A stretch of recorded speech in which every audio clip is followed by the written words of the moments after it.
take a ride. Sorry, Miss Potter, for my gear. I gotta be ready at all times. You never know when a fire truck is going to be needed.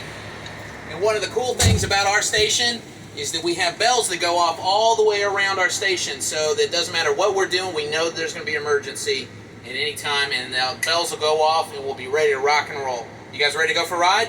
All right, let's go. So, the cool thing about this truck is that it is high pressure. It has a lot of volume of water coming out of it, but the water is so pressurized that we don't need to use as much water, so the water lasts longer out there while we're spraying it.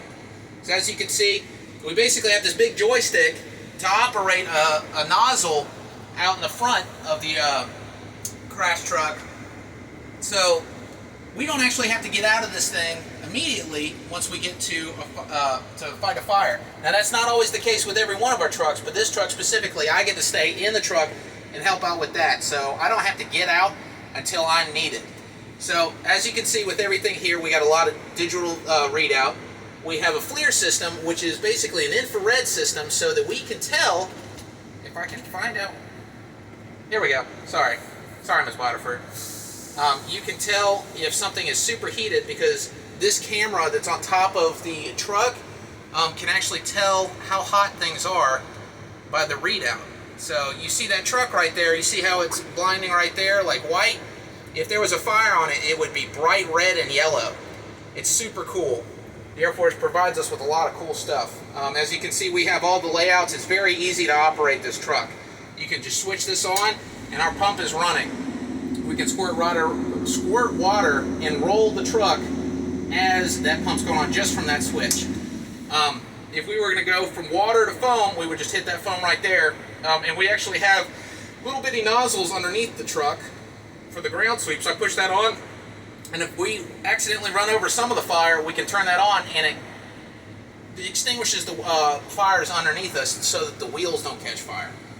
We try not for that to happen, but you know, life, things happen. Sometimes emergencies go awry. You got to be ready for them. We also have these super cool windshield deluge nozzles that keep the windshield cold when we're real close to a fire.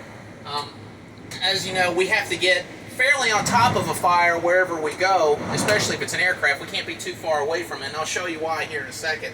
So we got to keep everybody inside the truck safe as well as on the outside. So you guys ready to go for a ride? Miss Waterford, are you buckled in? Safety first, guys. Safety first. All right, let's go. So we've got two radios, excuse me, in this truck. One of them's the ground radio. This radio, we talk to the control tower, which is a group of people that look over the entire airfield at all times for incoming flights and whatnot. So every time an aircraft comes in, they talk to the ground, they talk to Savannah Ground or the tower, and we talk to them too.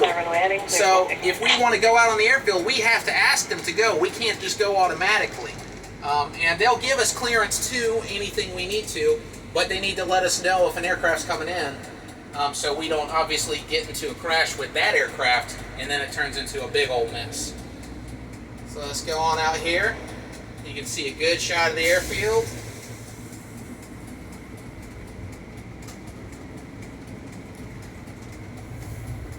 Alright, and like I said, it's real simple to operate this truck. Like most trucks, you have to engage different gears to hook up the pump, because the pump runs off of its own situation. Like it'll be turned on, and then you have gears that run to the engine.